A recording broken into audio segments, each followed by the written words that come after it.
On the Buddy Martin Show. It's a Wednesday night, and it's becoming one of our favorite nights of the week because we got Allie Peak Wilbur and our good friend David Moulton, the savvy one, the veteran. And we got some topics to cover tonight, which you might find interesting. So grab a chair, turn on your TV or your device, and let's do this. And tell your friends and neighbors. The Buddy Martin Show is on the air, folks. Yes, it's time again for Buddy Martin. Call him up and tell him what you're thinking. But be kind because he's doing the best he can. Better, stronger, faster. Mama says that alligators are ornery because they got all them teeth but no toothbrush. Hey, what if the voice calls while you're gone? Take a message. Bye. You ready, champ? I'm ready for this my whole life. I'm incapable of small talk.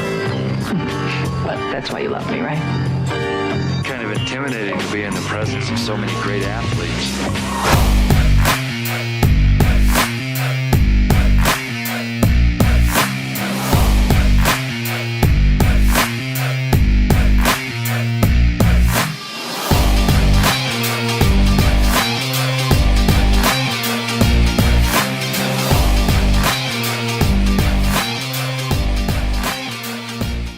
Good evening, folks. We hope you're with us tonight. And that's the feeble are out there and how these things are sometimes with technology. But we think we're live. Hopefully are. And it's a good night for us. Allie Peak Wilbur is going to join in just a second. She will be here with us. So tell your friends and neighbors we're here. We'll say good evening to Toby C. Permiter, who's the guy who wins all the trivia quests. And our friend Dan Mon out in Texas. So go ahead and grab a hold. I'm going to play a quick spot. We're going to hear from our sponsors, Meldon Law, and Allie is waiting in the Orange and Blue Room. When you're a member of the Gator Nation, you know what it means to never back down. Meldon Law has been a proud supporter of the Gator Nation since 1971. Two forces that won't back down. As the old saying goes, if you can't beat 'em, join them. Meldon Law, thanks very much, sir. Jeffrey, let's go to the Orange Blue Room and see. And speaking of not beating him and joining him, let's check in with our most popular person lately, a new person, a person we hope to hear more of. She has a terrific podcast on YouTube. She's full of information and vitality, and she does all this while being a mom 4 times over. The amazing Allie Peak Wilbur. Good evening to you, Allie. Hello, that was quite the introduction. I don't know that I've ever been introduced quite so well. Well, you deserve every bit of it, and I really have a great respect for that admiration. There's your logo right there. Let's get your name line up, and let's talk about some of your podcasts this week because I've listened to them. Folks, go to YouTube and go to Allie Peak Wilbur. It's Wilbur, and not like Wilbur Marshall, Lber. And I tell you, you are very informed in your information you have on recruiting and of course the big issues now with what's happening in the migration of players. We're going to show you a graphic in just a minute where they're going. So talk about the most recent one. You had a player from Michigan here, and you were all over that right away, and you were excited. Why? Well, RJ Moten is who we got. He is a guy that has started 15 games for Michigan. They just have an incredibly deep safety room. And so I think he's looking, to come in and make a huge impact at Florida. They just are just overrun by safety talent up in Michigan. And I think our defense could use the help. So this is a huge pickup. I think it's important for Florida because it's a guy with a lot of experience. And even though I think we have a lot of talent in that room, there isn't a lot of experience. So that's something that he can help with just immediately. And, I think he's going to get snaps immediately. I think he has a better chance to make a big impact at Florida than he did at Michigan. So this was a huge position of need. I think that Corey Raymond and Napier targeted him, went after him, got him on a visit, and then he immediately committed. So I think there's been some talk about how this last little spring transfer window has been handled by Florida. And I think that they just want to be very selective about who they bring in. They want to make sure they're going to fit the culture. They're going to be able to jump in and contribute right away. So I don't think being selective is a bad thing, particularly when you only have 4 or 5 scholarships to play with. I would agree. And it looks like he's the guy who one of those could go linebacker or safety. Yeah, he's a big Um, kid. and so and as you say, he has about heritage being I guess you're Mhm. a 4-time legacy. I don't know. Your Gator is your grandfather, your husband, and your uncle, and your neighbor, and your garbage man, and I everybody heard else. Yeah, a lot of my dad, my brother, lots of them. Yeah, his dad was a linebacker for Florida in the Hmm. 80s. So and initially when he was being recruited out of high school, he said he wanted to stay a little bit closer to home. So he Hmm. stayed in the Northeast. That's how he ended up committing to Michigan. And I think right now, okay, well, Florida is an attractive landing spot. This is a Hmm. defense that should be on the rise, but is also in the middle of a little bit of a rebuild. So here's a place where he can jump in immediately. And I think with Corey Raymond, ultimately Moten wants to be developed for the NFL. And I don't know that there's a better coach in the country at developing talent and placing them in the leagues than Corey Raymond. He built DBU He in did. LSU, and he was highly regarded by my friends out in LA. Told me, he said, "You get Corey Raymond, you got a really great coach there." I'm Yeah, glad he's got the whole secondary now. me too. That'd be interesting, don't you think? That'll be a plus. Yeah. I mean, it's huge because if you have a different safeties and cornerbacks coach, it's not as fluid, right? And even if Right. you're watching film in the cornerbacks room, they may decide that something was somebody's fault in the safety room and vice Hmm. versa. When you have one guy in control, that guy Yeah. tells you who didn't do their job, who did. It's just the communication is better. The Hmm. language is all the same. So it's going to make it easier for him to be in charge of the entire secondary. You know your football, Allie, and I'll tell you how many times have we seen secondaries when they think a guy's got mixed up coverage, a corner and a safety pointing to each other like, "Who did you have?" All Right? the time, Yeah. 100%. And that they're going to be able to know the answer immediately of Hmm. whose fault it is because Raymond's going to say. And sometimes, honestly, there's negotiations in those rooms between a cornerbacks coach Hmm. and a safeties coach as to whose fault it even was. So Right. there's no discussion on that. They're going to Right. know exactly what they need to know immediately, and I think that's going to fix some of the problems that we saw last year. I'm not saying the last coach they had, defensive coordinator, was a bad coach. No, Really, but I never got the feeling of fire. I no. never got the feeling he had a grip on the defense. I Yeah, understand he's highly regarded and smart, but sure. I like my defensive coordinators to breathe a little fire. You know what I mean? Uh, 100%.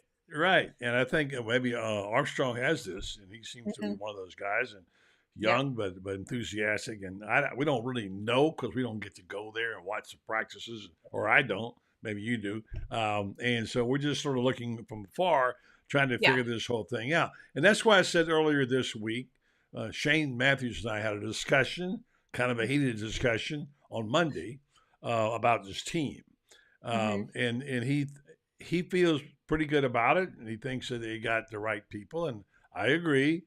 Hmm. But I said this as a statement: Billy Napier is on the clock. Now, what Hmm. does that mean? It doesn't mean he's going to get fired. When you're on the clock, it's time for decisive action. I think he's done that, but let's keep in mind, I said this too. He's gotten everything he had on his list. All the boxes have been checked. He got the $115 million facility. He got all 100 of his assistant coaches. Hmm. He got a recruiting budget. He got a big salary. He got now a new NIL deal. All those boxes are checked now. Sure. And you look around and you see what's possible, and you see TCU and teams that had success the first year. And Gator fans have a right to say, I want some of that. I want to see it.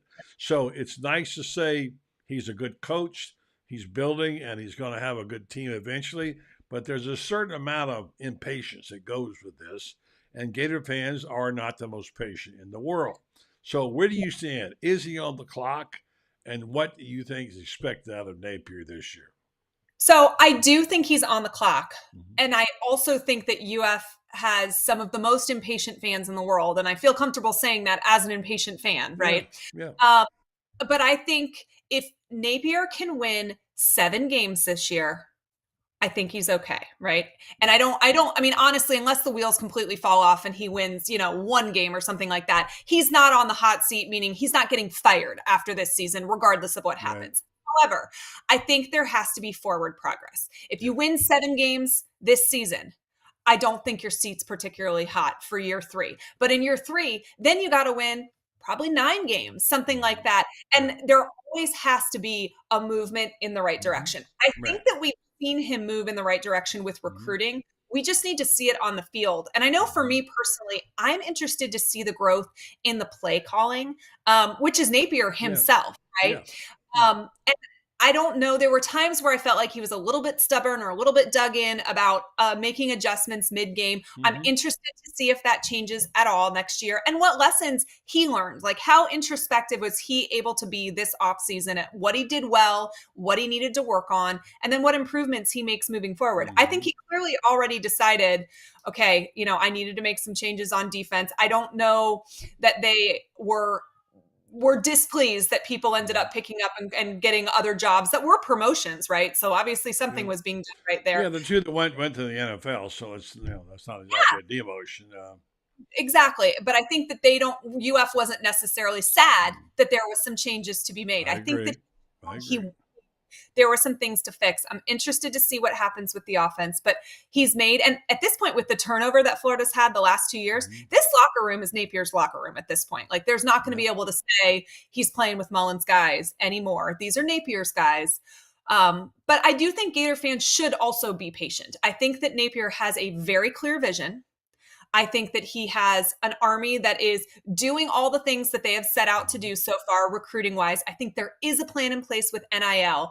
So, and at some point, the job becomes less attractive if every 2.5, 3 years, you're looking for a coach. So I would love if Florida fans could give Napier the full, 4 or 5 years. 7 or whatever, yeah.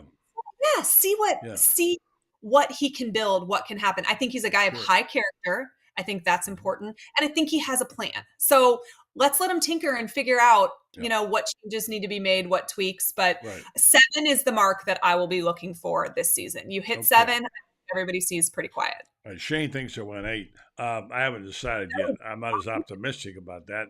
But I can tell you, because I'm going to try to be a realist here, all the while, thinking that he's the right guy and he's got the right formula. But it depends on which games you lose and how much you lose them by.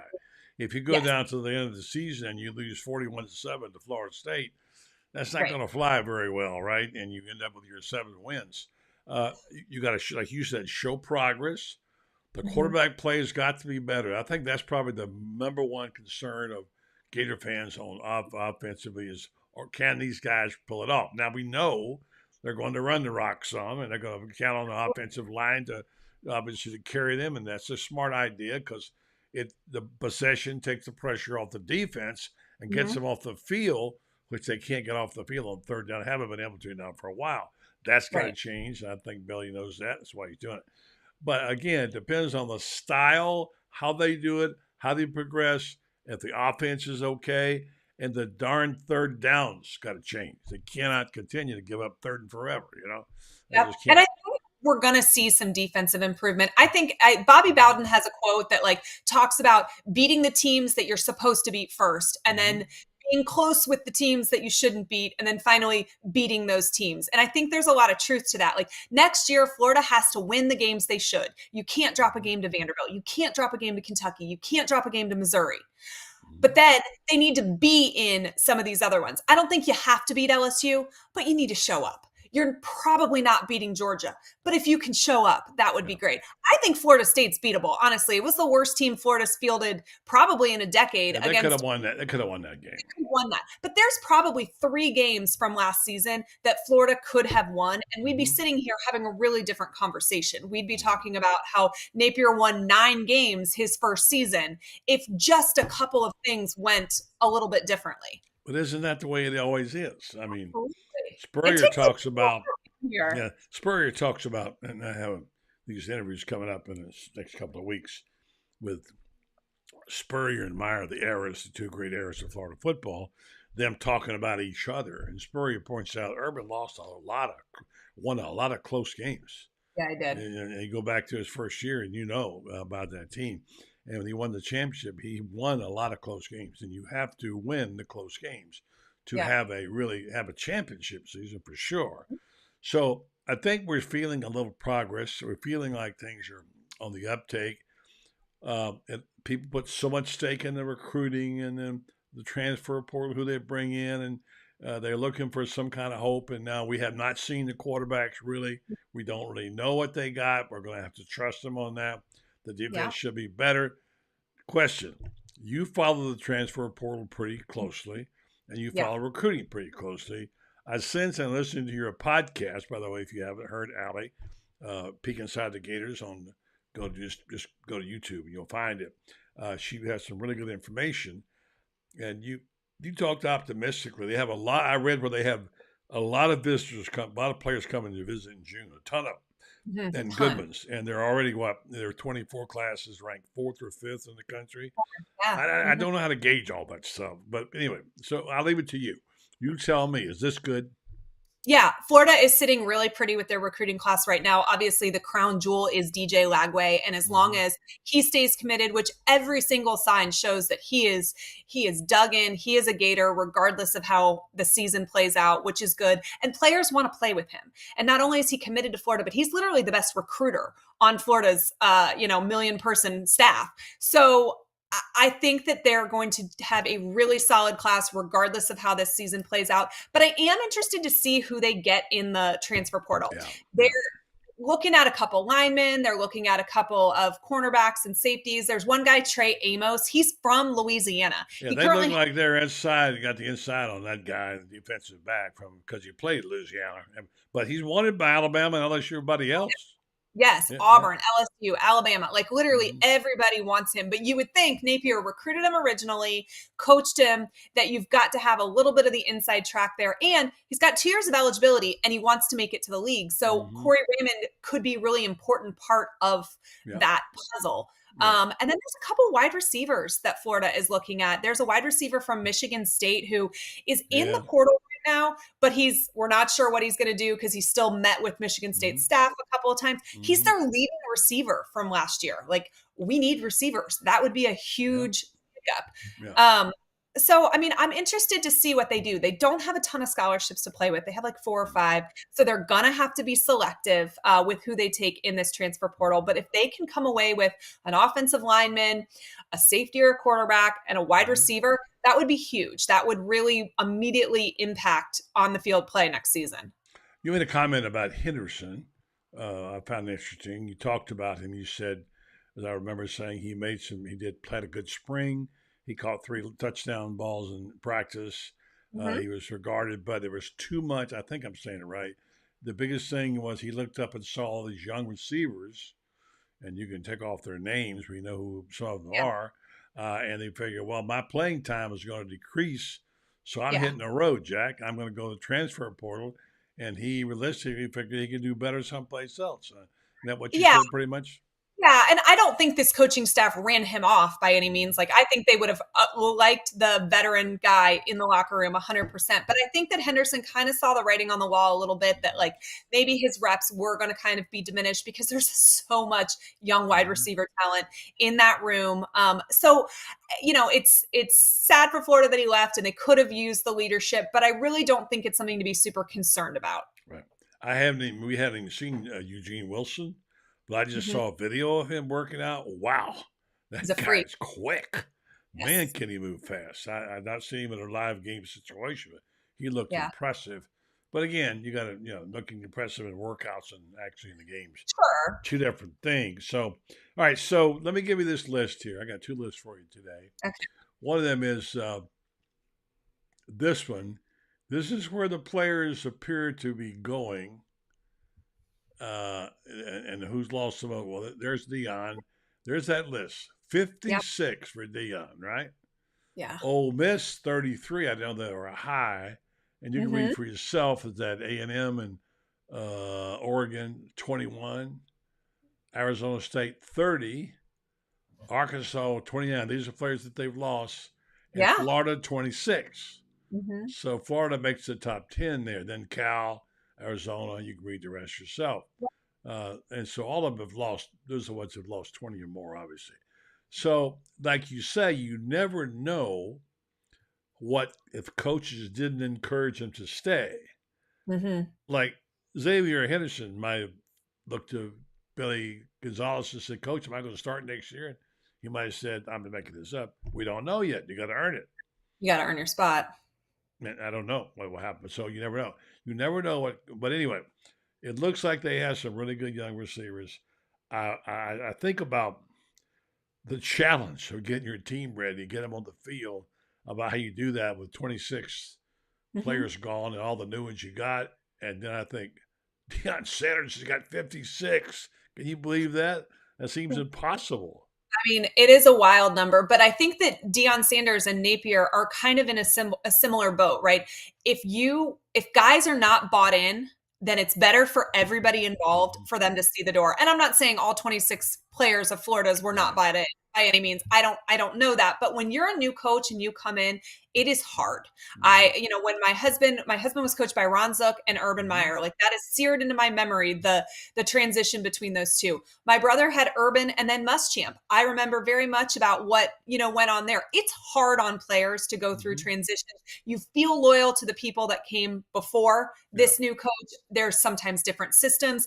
It's a lot on these guys that we, as outsiders kind of disregard or don't really realize goes on for them. So if you're not on board, you should go somewhere else. That is better for you as a player, and that is better for the team. And I think Deion wanted to upgrade the talent, so that's part of it. But he wanted guys that were bought into exactly what he's selling. And if you weren't, you can see the door. And Napier, I don't know that it's quite as aggressive as it is for Deion, but if you don't want to be here, you should play somewhere else. Or if you're not going to get the reps that you want, like I don't think Napier promises anybody anything. And so if guys were looking for guarantees or things like that, it doesn't seem like he's the kind of coach to answer those things. Yeah, and with portal and NIL, there's also the factor of everybody trying to look for the biggest dollar and seeing if they get in, if they can make more elsewhere, or if they can have a better opportunity elsewhere. And that's kind of the Wild West that we're living in right now with college football. Haven't figured that one out just yet, but that's still, here we are in 2023 and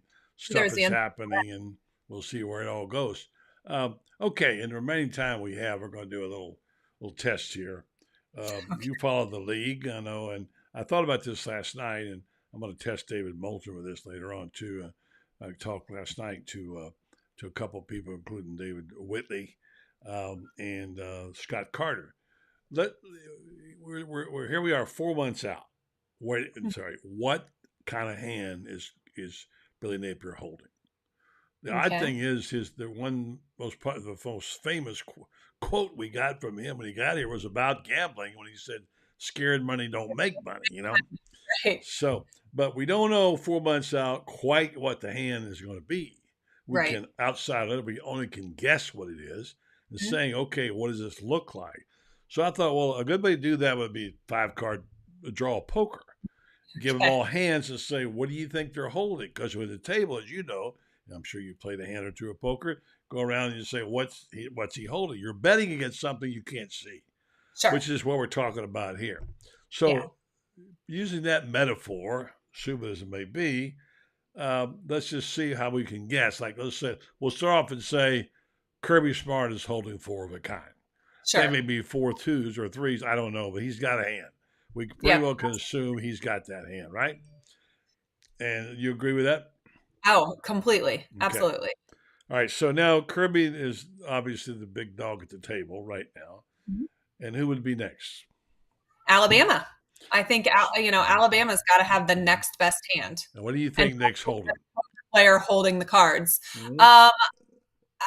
Okay, so probably 3 of a kind, right? Like if you're, and probably a high 3 of a kind. I'm actually going to give him a full house. You're going to give him a full house? Okay. Yeah. Give him a full house, all right? Or he can be drawing for a full house. But anyway, let's say full house. All right, so who would be next in the pecking order? I would say probably LSU. Okay, LSU. Yeah, right. I think they've got a lot of talent. I mean, I agree. And what's he holding? Goodness. Okay. Well, if you gave a full house to Alabama, then give the 3 of a kind to LSU. Yeah. Okay. We can do that, or we can give him a straight if you want. Okay. Let's give him a straight. Give him a straight. So he's right in there. So all right. So now I guess it's Tennessee. I don't know. Probably. And Heupel. I'd give him better than 2 pairs. So let's give him 3 of a kind, a high 3 of a kind. All right, Okay. 3 kings or whatever. Right. Yeah. All right. All right. Who All you right. got next? After Tennessee. See, I feel like this is where it gets dicey. I mean, do you go with South Carolina, who finished the season pretty strong? Yeah. Or Texas A&M. Has all the talent. It just seems like they were falling apart. Yeah. So they've got more talent than South Carolina, but I don't know that they have it together more than South They Carolina. got a new play caller there, and Bobby Petrino, and so in there, and Bobby takes in. So what kind of hand are you going to give those guys? Okay, so what did you give Tennessee? 2 pair, you said? I think we said 2 pair. Yeah. Okay, well all right. Then, I mean, I guess we give them either a low 2 pair or a 1 pair or 1 pair, but I mean, then we're going to have a lot of small 1 pairs. Yeah. Well, We could bump Tennessee up, give them a flush or something, or a straight. All right, but flush should put them up higher. So you want to give them a flush? Sure. They still would lose to the full house, or give Tennessee the full house. Okay. Now we're going to go South Carolina. We're going to go Texas A&M. Yeah. We're going to go Mississippi. Honestly, I kind of like Florida somewhere in there. I don't know that I think Mississippi is really heads and tails ahead of Florida. I mean, they've had the system longer with Kiffin, so I guess they get a leg up there. We also just saw that they lost a ton of guys to the portal, so at 33 players, I don't know. I think Ole Miss, Florida, like there's a few that are interchangeable right in here. But if I had to guess for Florida, I feel like I would say like a pair of 9s or something. It's okay, not even a pair of kings. I don't know. All right. Okay. No, listen. Let's see. So what are you giving South Carolina? All right. Let's give South Carolina a pair of kings. Okay. We'll give Florida a pair of jacks. How about that? And then you still got A&M, Ole Miss. What do you got for them? Let's give A&M a pair of 10s, and we'll give Ole Miss the pair of 9s. Really, that low? I mean, I honestly think they're all a little bit interchangeable there. Right. Listen, sure, you can do it. That's fine. We're just making this up as you go along. Nobody's going to hold us up. We have some comments. Jerry Vitaliano says the Vols will not be as good this year. They're breaking the quarterback. Hooker's gone, so I'm a little higher on him than most people are. He's got a good arm. He's a little bit wild. Heupel showed he has a passing game. Yeah, for sure. I think they're going to be a factor. Florida's going to have a tough game against them if they can beat them. I feel like that's generally tough. That's one of my favorite rivalries. Yeah. Well, it's all my birthday we got a long weekend. time to solve this, but I just thought it'd be interesting to find out where it all lies, right? So I think there's going to be a lot of parity in the SEC this year. I think you've got your big dogs at the top, and I would say Georgia, Alabama, LSU are probably those big dogs. But then I think the season it's going to be a crazy season. I think there really is a ton of in the conference. All right. Any final thoughts as we wrap it up, Allie? And thank you so much for doing this.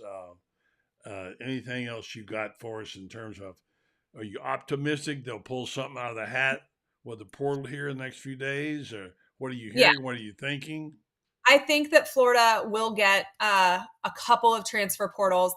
Guys, I would love for us to land an offensive lineman, and I would love for us to land a wide receiver. I think if one or both of those things happen, we can consider the spring transfer portal season a success. But then, then we move into summer workouts, and during summer A, it's just the strength training staff and the players. And so I'm interested to see, their development there. But, Napier, this is a rebuild. And so I hope people are patient, but I do think that Florida's trending in the right direction. I don't know that it's going to be as fast as people want it to be, but I don't know that nothing good, is, right?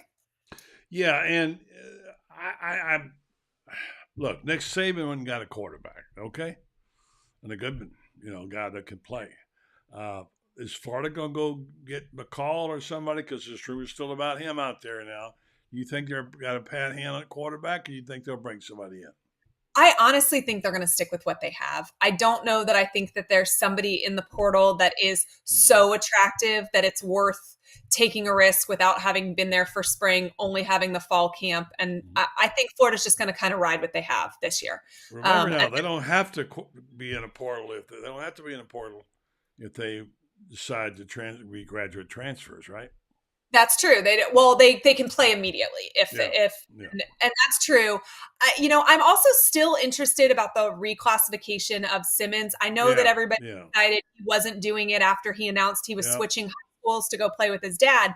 But he put out a tweet this week where he said, "I will be playing my spring ball at whatever the high school is," and it just struck a chord with me. It seems like a weird way to phrase that. Like I would have said, I'm going to play out the rest of my high school career here, or I transferred here to follow my dad. It was just weird wording. It made it like nobody cares where anybody plays spring. Like that's not, so it almost made me feel like he was saying like that was the last hurrah. So I'm still keeping my eye on that, even though I know most people kind of decided it wasn't happening.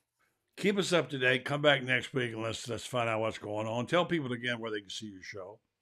A peek inside Florida Gator football. You can find me on YouTube, and on Twitter, it's Allie_peek. And I would love to interact with you guys. So come on. Well, you're very popular around here, so you're going to get stuck coming on this show. So I love it. We're adopting you as ours. So, Allie, it's great talking with you. Take care of those babies, all right? All right. Thanks. Have a great night. All right. Thank you. Allie Peek Wilbur. She's a bright and shining star. We love having her on. Again, she has her own podcast. Check it out. Peek inside the Gators. I see my man, David Moulton, is in the green, orange, and blue room. Sorry. And we're going to go get him in just a minute after this message from one of our fine sponsors, TitanMRI.com. Things have certainly got a little out of hand lately when it comes to just buying our everyday necessities. Just look at gas, streaming services, and heck, even chicken wings. Well, there is one necessity that shouldn't cost a ton: taking care of yourself and helping fix all the aches and pains in life, and the fine folks at Titan MRI agree. With costs a fraction of what you'd pay at a hospital, you'll not only save money, you'll be taken care of by staff with over 20 years experience. So when you need an MRI, call Titan first, and you can go where your doctors send their families. Now offering CAT scans. All right, thanks very much, Jeff Cardozo. We heard your call on the record-tying home run yesterday that almost wasn't a home run. Caglione hit that ball out of the park, and it came back in against FSU. And they ruled it on the replay a home run, tying 26 home runs, the record of the school they play this weekend at College Station. Chance for him, he's going to break the record. It's a matter of when. And so we'll be following that closely. And by the way, I got a score. Dan Bond tells me that Florida State beat the women's softball team 8-7. Tough loss there. But the last I heard, the Tampa Bay Rays were up 8-1 on the Pittsburgh Pirates. Here's a guy who follows baseball, and I bet he might have a Derby horse. I'm looking for a Derby horse. I'm afraid I've failed everybody. I don't have Marion County horses like I used to. David Moulton's on the program again. David, great to see you again, buddy. Buddy, always great to see you. Thanks for the invite. I do not have a Derby horse yet. We're going to have a Derby guest tomorrow morning and Friday morning on the show. And based on what a couple of experts tell me, I will then take a look at names and numbers and make a pick accordingly. There's a couple of jockeys that I fall hard for. Oh, yeah? Yeah. I like jockeys, too. Sometimes I play jockeys. And they've been good to me. I keep playing them. Not that I'm a gambler that much, but I've been known to win a bob or two on a jockey. I'm with you on that. I have the favorites, David, and it's funny. I've failed my people here in Marion County because every year by now I would have had the Marion County horses. But did you know nobody's got them? The local paper doesn't have anybody to do it anymore. Oh, and there's no one around. The person who was doing it the other weekly has now left that job. And I used to be able to call up, listen, I started this 100 years ago, not literally, but 60, with a guy named Chuck Tilley from Blood Horse Magazine. He gave me the picks every year and made me look good, like I knew something. But, boy, I sure wish I had the information. So if anybody out there has got it, I've failed you. All I can tell you is the Florida Derby winner, 40, I guess it's like Pat 40, that's what he spelled, is a favorite at 3-1 odds, all right? And one of the co-owners is the guy who owns the Florida Panthers. And obviously they're on a bit of a roll. So if you believe in that sort of thing, the cosmic, universe, what have you, I will say he called up the NHL offices because the Panthers and the Leafs were supposed to play Game 3 Saturday night at sunrise. And he called up Gary Bettman reportedly and said, Gary, I got a horse in the Derby, and I'd kind of also like to be at my hockey team's playoff game, and I can't be at both because when the Derby ends, the hockey game begins, and one's in Florida and the other's in Kentucky. So can you do something about that hockey game? And next thing you know, the game was being played on Sunday. Really? Wow. Yeah. How about that for power, huh? Amazing. Well, I'll tell you what, you spend a few $100 million on a franchise. I do think, I mean, that's, if you're going to pick up the phone one time and ask for a solid, that's not a big ask. No, you got the commissioner's cell phone, that's for sure, whatever that takes. But so in that also field, tap it Trice 5-1, Angels of Empire 8-1, Practical Mood 10-1, and Dermasota Gate, that's probably Japanese, I don't know how you pronounce it, 10-1, among the top contenders. I think Todd Pletcher's got 3 horses in there, I think. Well, you know, and sometimes you play owners as well. I'm just going to throw this out there. With as crazy and as great as the sports world has been in the last 6 weeks, if you think about it, we had FAU and Miami, but FAU go to the Final Four. We've had just a wild string of upsets in the NBA and NHL playoffs. Don't you just take, you know, whatever amount that you like to take and throw on the Derby? Do you just play some long shots this year and go, listen, I don't know what's going on, but in the spring of 2023, all is breaking loose in the sports world. You're right. Do you pick two or three? Flyer. Do you pick 2 or 3 30-1s this year on the Derby and just say, listen, that's what's going on in the sports world? Yeah. I've done that a few times. I don't know how many times you've been to the Derby, probably a few. I've never been. I really? desperately want. I haven't been to the Derby, haven't been to the 500, Indy 500. I've been to Daytona, I haven't been to the Indy. Yeah, well, that was one of my things. I went to probably 8 or 9 of them, and I was being from Marion County. Obviously, I had a little background in it. Sure. And then I was looking today at this is the 50th anniversary of Secretariat. Mm-hmm. And I was, if I don't do anything else in my career, I was so blessed to cover all 3 of those races. Oh, wow. So, and still have a winning ticket from the Derby on him. Were you at the Daily News then? I was at the St. Petersburg Times. Oh, okay. Yeah. And I guess I've covered about 8 or 9 of them. But I mean, I'm not a fan of horse racing in a regular year, but Triple Crown week, I mean, that is a wonderful thing to go to, especially if you go and get a chance to go in the back and to the stables and eat breakfast back there where the work ends and talk to the trainers and this is a marvelous attitude of these people. They're all obviously trying to hit the lottery, but and then to have to be lucky enough to win some money, which I did one time, just on a few fluke. But anyway, it's a marvelous. David, you'd love it if you ever get a chance to go. I want to go. I do. It's on the bucket list. On the bucket list, yeah, sure. You do well there. So anyway, get back to me on your horse, will you? Let me know who you like. Okay, I will. And winner buys dinner at Steve's Brewery Gridiron Grill. Okay. Hold on, I thought you owed me one. Wait. Oh, I thought I'd get that past you. Yeah. So, all right, David. This is a crazy week. We don't talk national sports too much as you guys do. I listened to part of your show this morning, Miller and Moulton, and there's a lot going on with hockey and basketball, and it's so many things. I have to limit my focus. I can't watch all that. I did watch the Rays tonight and watch them win big, and I love watching it. I have watched Gator baseball some, but I haven't watched the NBA hardly at all, and I haven't watched hockey at all. Oh wow! So catch me up. I know about what happened with Golden State, and I know what's going on. But the NBA is usually a sport where there are not a ton of upsets. I mean, they went to a best of 7 in the first round like a generation ago, and you don't see a lot of the lower seeds beat the top 4 seeds. Well, buddy, right now in the NBA playoffs in the second round, we have a 1, a 2, a 3, a 4, a 5, a 6, a 7, and an 8 seed that all advance to the second round. Well, that's unprecedented. Yeah. Now, granted, the 6 is Golden State, the defending champs, and the 7's LeBron and the Lakers, so that's unusual. And the Heat, who have been to 2 conference finals in the last 3 years, they're the 8. But still, home teams are winning less than 60% of their games in the NBA. Usually it's much closer to 80%. Then in hockey, heading into tonight, And Carolina is winning, I think, 4-1 at home in the third period against New Jersey. But, buddy, heading into tonight, I got this here. I believe home teams are 19-33 in the NHL so far as we begin the second round of the playoffs. They're winning like 36% of the time. And in overtime, the road team is 12-3. Wow. I mean, the total disappearance of home ice, and along with the great upsets. I mean, Boston out, Colorado, the defending champs, out. The Rangers, who went to the Final Four last year, out. I mean, it'll be awful for the NHL's ratings.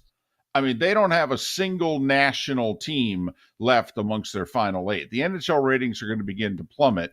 Meanwhile, in the NBA, say whatever you will, but you do have Steph against LeBron in the second round, and we don't know if those two. No doubt. That's great. Yeah. And we don't know if they'll ever play each other in the playoffs again, since LeBron's 38 and Steph's turning 35.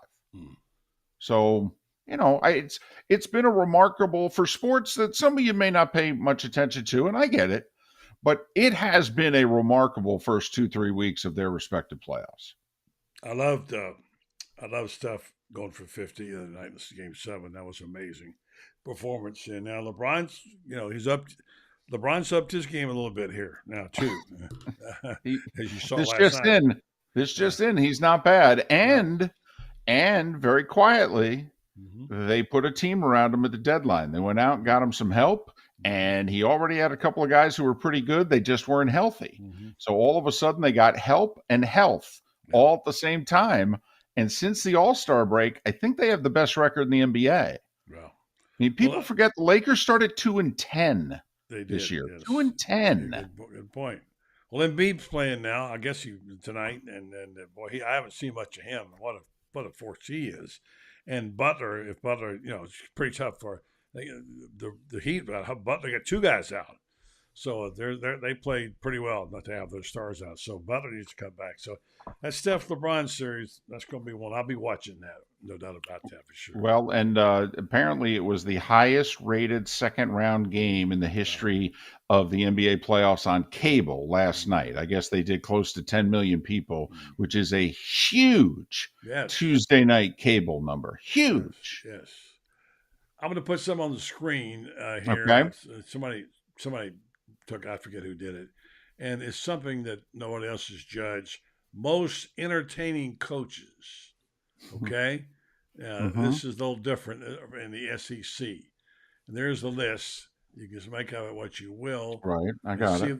Obviously, not surprising that Lane Kiffin's up there at number 1. I think you could argue a couple of the others there. And this is just obviously, I think this is Saturday down South list. Kirby Smart's all the way up to 8. And then if you look all the way down, Billy Napier is next to last. Next to Zach Arnett, who most people don't know where he's coaching. So I don't know if that means anything or if that's accurate or whatever. Is there anything you see on that list that strikes you? Well, I have to admit, I'm kind of surprised that Eli at Missouri is 5. Yeah. I'm trying to think, what did he do to be ahead of Nick and even, Brian Kelly. I mean, remember his first year at LSU and the crazy, stupid dances he was doing in recruiting videos and what have you. I mean, that's more entertaining than Drinkowitz, isn't it? But listen, buddy, it's the longest off season in major sports in the U.S. You're just killing time as best you can.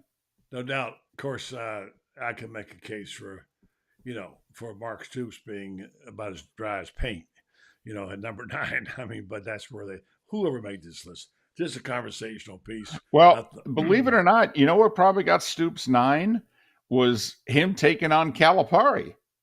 I mean, he hadn't shown much personality until basically he took on Calipari last fall. That's a good point. He did, didn't he? Yeah. How about that? Those Stoops guys are competitive. All right, we have a little game going on here the last couple nights called SEC Poker. Since we'll start off with this premise, I've said on Monday that Billy Napier is on the clock. Whatever you want that to mean. I don't mean he's going to get fired. I just mean something decisive has to happen. And this is his time. And so he's got 4 months here now, and we're trying to read the tea leaves. What's he got? What's he missing? How good is merch going to be, and so on. Every coach has that. Billy's got 4 months now before he's got to put it on the field and show his hand. All right, using that metaphor, and since he was a guy that when he came here was quoted as having said, "Scared money don't make money," you think, okay, it's showtime. And so if you're going to go play the game, you have to have a hand be dealt, and you have to feel like you have a chance. So we're going to give SEC coaches a hand tonight. And if you're sitting at the table, you're trying to read what they got. And you can start by knowing that obviously Kirby Smart's got 4 of a kind. Okay? Right? It's 5-card draw. And so you're sitting at the table thinking, okay, this guy's got 4 of a kind. Right? You with me so far? Uh-huh. All right. So who's next, and what have they got? Well, Nick's got 3 of a kind. Only 3. Only 3 because he doesn't have a quarterback.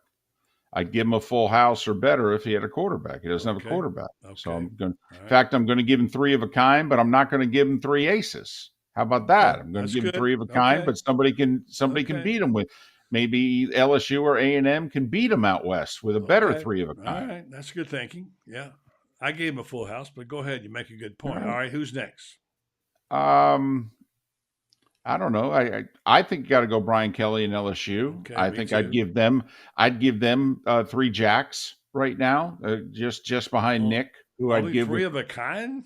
Yeah, only 3 of a kind. I don't think they got a full house yet. Wow. No, plus they got a tough schedule. That's the other thing. I mean, certain schools, not everybody's playing Georgia's schedule this year. Okay. All right. Hey, listen, you're handicapping this. Remember when poker was so popular, it was on TV all the time? Right. I mean, so I know what you're getting at. Here's my question. Yeah. Do the Gators have a pair? Well, we haven't gotten there yet, have we? Well, I mean, I don't know if I want to go 1 through 14 here, but I mean, 1 through 8 maybe or something, right? You say, no, I mean, let me put it this way: like A&M, I'll only give A&M a pair. I agree with you on that. What about Tennessee? You know what? I'll give Tennessee 2 pair. Yes, and one of them's a high pair. One of them, in fact, one of them could be aces and eights, or kings. Yeah, something like that. I'd give them 2 pair. Okay. I'd probably have them 4th right now in the conference. All right. Now who are we talking about? Ole Miss, Mississippi State, Arkansas. Well, Florida. Arkansas is interesting because they return a lot of people, and last year they were disappointing. So is this the year that maybe Arkansas wins some of the close games they lost last year and have a season more like 21 than 22? Okay. I mean, like, put it this way. Who do you give a better pair to, Arkansas or Ole Miss? Because I think it's close. I would go Ole Miss. Okay, fine. And we're both Lane fans, so okay. I'll give that. And that's another one. Like, I'd give Lane probably Jackson 9s, 2 pair. 2 pair. Arkansas, I'd probably give, 10s and 8s, 2 pair, something like that.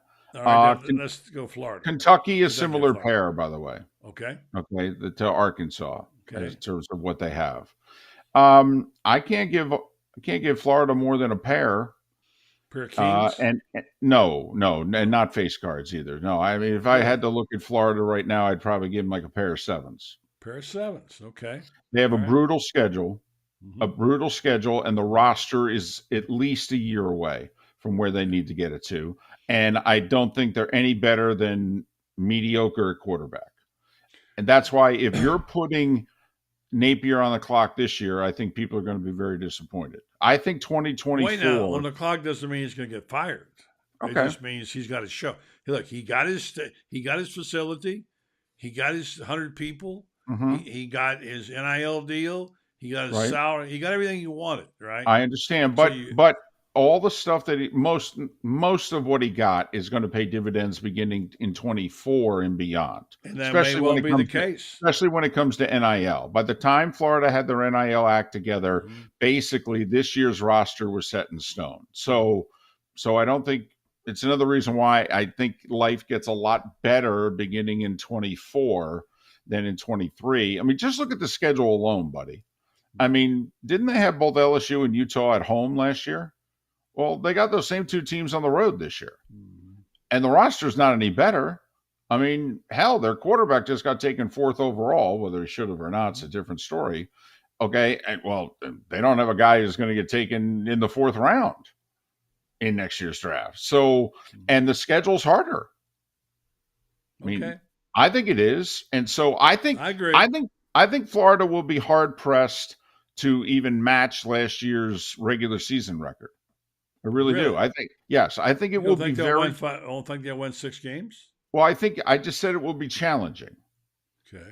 I think it will be That's challenging. Like, that's going to be a problem. I understand, but if we're being objective and we want to go through the schedule, like they will be an underdog. Doesn't mean you're going to lose, but because like last year, they upset Utah. When Utah was in the top 10, they were an underdog in that game. But they're a 10-point dog week 1. They're going to be an underdog against Georgia. They're going to be an underdog against LSU. They're going to be an underdog against Tennessee, albeit a home dog. They're going to be an underdog against Florida State. All right. Well, I mean that's 5 right there. Right. The ranked teams that they're going to be a touchdown or more underdog against. So you're seeing 5 and 7 basically, or worse. Well, no. I think I see the same season record-wise. They could be better this year. By the end of the year, you could go, wow, they're better. I see the progress. All right, but they're not there yet. The schedule's hard, man. It's hard. Now, they have opportunities at home. They get Tennessee at home. They get Florida State at home. But they're going to be 7+ point dogs in those games. Yeah. How this came about was Monday, Shane Matthews, who just got back from his coaching job in the XFL, he said he really hadn't caught up on everything. And we talked about Florida and what's ahead and is Billy on the clock and all that sort of stuff. And he said, I'm tired basically of talking about it. They're going 8 games.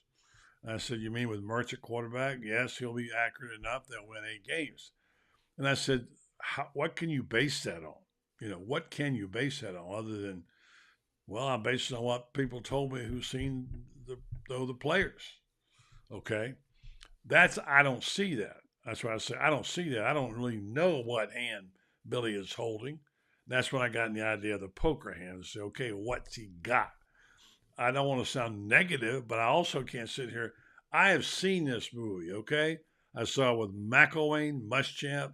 You and I both were big Dan Mullen fans. Well, listen, for the first 3 years, it was working great, and then all of a sudden, the house just collapsed. Yeah, 3.5, well, 2.5 anyway. Yeah, so the third year they went to Atlanta. I mean, third year didn't suck. They backed in a little bit, but anyway, yeah, I'm with you. We liked him, so I don't know, I think I still like Billy, but sooner or later you got to see it on the field, right, David? You got to see it, right? Well, but buddy, Billy was starting way behind. I don't know if Gator Nation is fully accepting just how far behind they were when Billy took over 15 months ago. Mm-hmm. I mean, buddy, they finished 5th in the SEC East last year. That was not a fluke. That's what their roster said. I mean, they finished pretty much where they were supposed to. I mean, they're lacking players. There's no getting around it. And then when other schools in the conference had their NIL act together, Florida didn't till 10 minutes ago. I mean, Billy is playing from behind, and I don't think he's playing on an even playing field until literally today. But because of that, I really don't think he can dramatically improve the roster until the 2024 season.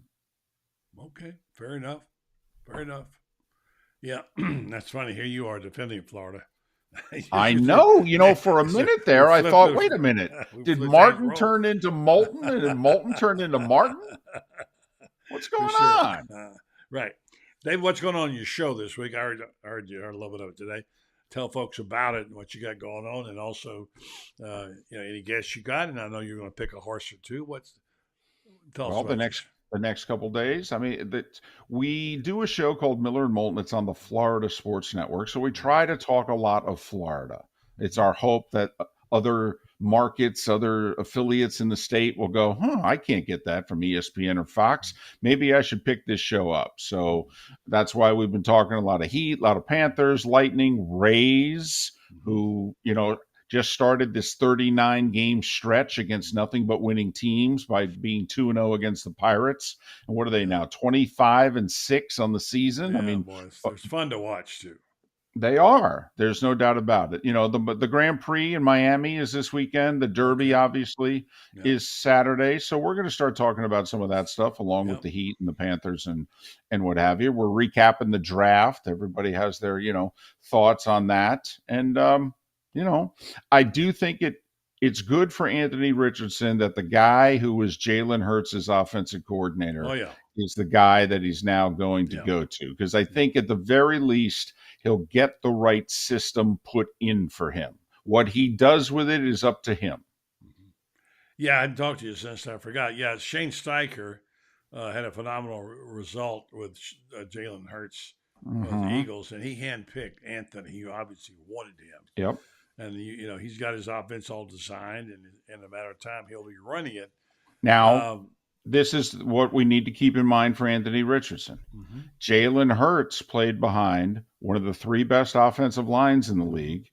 And in the last 2 years, they drafted Devontae Smith and traded for A.J. Brown. Yeah. All right. And he has a top 5 tight end in Goddard. So think about that. He's got 2 number 1 wide receivers, a top 5 tight end, and a top 3 offensive line. Yeah. Anthony Richardson's not going to have any of that for a while. Yeah. Any of that. So to hold Anthony Richardson to Jalen Hurts will be a little unfair because Jalen's supporting cast is phenomenally better. Yeah. But you still think the upside, and I've said this 1,000 times, what I loved about Anthony Richardson, I get it. He wasn't as accurate as people like him to be. He wasn't as experienced, only played 13 games. He was frequently injured early in his career and all that. But his phenomenal upside is when you put it all together, and Shane Steicher does that with this kid, it could be lights out for the National Football League. These guys are that good. So, well, I really think is he going to be Carson Wentz, who had a career where he only had like 17 starts and was athletic but inconsistent and was taken second overall. And his second year in the league, damn near won MVP. And by his fourth year in the league, they were trading him. So is he going to be Carson Wentz, inconsistent, wild ups and downs? Or is he going to be Josh Allen, who his first 2 years at Buffalo was completing 57% of his passes? And then they got him a number 1 receiver in Diggs, and he improved, and now he's completing over 70%, and he's one of the top 5 players in the game. So do we think he's going to be more Carson Wentz, or do we think he's going to be more Josh Allen? The Colts took the gamble. Good luck. Yes, good luck. And it's been fun to watch him grow. I wish he was going to be here another year to watch him, but he's not. David, it's great to have you back on. I always love being on the show with you on Wednesday night. And let's do it again next week. You know what? It's a date. Great. Pick your horse. I'm going to take 40 right now. I will text you. I'm not taking the favorite. Okay. The only favorite pretty much who's won in the last 6 weeks is John Rahm at the Masters. I'm not picking the favorite. You'll take Tappet thrice, probably. That's my guess. 30, whatever horse sounds good at 30-1. That's who I'm taking. Okay, David. The great David Moulton checking in with us on Wednesday night. It's always one of my favorite nights of the week. Have a good night. All right. Thanks. All right, folks, we're going to wrap this up. Say goodnight to David, and we'll yell you about our friends at Red Medical Research who do such a terrific job for us and for our town. And we're so grateful for them, what they do. Folks over there have known them a long time. They've supported this program since it was on radio. And they support the community by looking after our health. They do that with this clinical research. They have a high-quality, patient-centered clinical research facility there in Ocala downtown. Red Star Medical Research brings cutting-edge clinical research trials to Ocala in areas like dementia, Alzheimer's, psoriasis, osteoarthritis, migraine, and fibromyalgia, along with many other things that affect people in our community. You can be a part of helping if you want to join up and take part in one of the trials. You can go to renstar.net and find out how to get eligible if you are. In some cases, time and travel is compensated for. They're looking to find a way to find better treatment for us, so they partner up with people in big medical communities like prominent research, pharmaceutical biomedical companies, and they do this in the medical industry and impact how we're taken care of and what prescriptions we're able to get. So Renstar Medical Research, first-class job there in downtown Ocala, seeking tomorrow's answers to the health questions of today. Our thanks to Allie Pete Wilbur. She seems to be pretty popular around there. She'll be back next Wednesday night. David Moulton. It's fun having you on. Thank you for supporting the program. We'll talk to you tomorrow night. Orange and Blue Blood Show with Ben and Coach Meadows and Franz Beard. Good night.